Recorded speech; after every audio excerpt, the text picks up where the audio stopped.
আমি ডিসি মহোদয়ের কাছে এটাই বিনীত অনুরোধ যে আমার আব্বুর টাকাটা উনি উদ্ধার করে দেয়, শূন্য নজরে দেখে। আমরা সবকিছু জমা দেই, ওনারা আমাদের চেক দেয়, টাকার চেক দেয়। চেকটা নিয়ে ব্যাংকে যায়, ব্যাংকে থেকে আব্বার বাসায় থেকে 2টা অ্যাকাউন্ট করায় টাকাগুলো নেয়।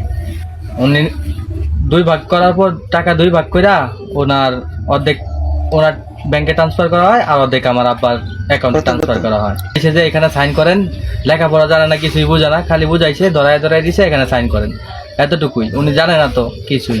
তারপরে জানতে পারি আমার আব্বুর অ্যাকাউন্টে মানে 74 লাখ টাকা আসছে। বাবু আমাদের পরিচিত দিচ্ছে আর কি, উনি সাংবাদিক, কিন্তু উনি সাংবাদিক না।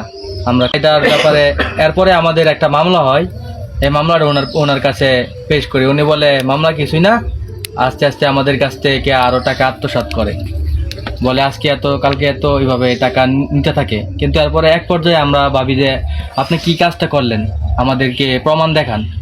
কিন্তু উনি বলেন কি যে আমি তোমাদের অমুকের নাম্বার দিয়েছি, তুমি কলতে জিজ্ঞাসা করে প্রমাণ কি হয়েছে নাকি। আমরা কাগজ চাওয়াতে পরে আমাদের খ্যাট দেয় যে তুই কাকে নিয়ে আসবি, নিয়ে আস।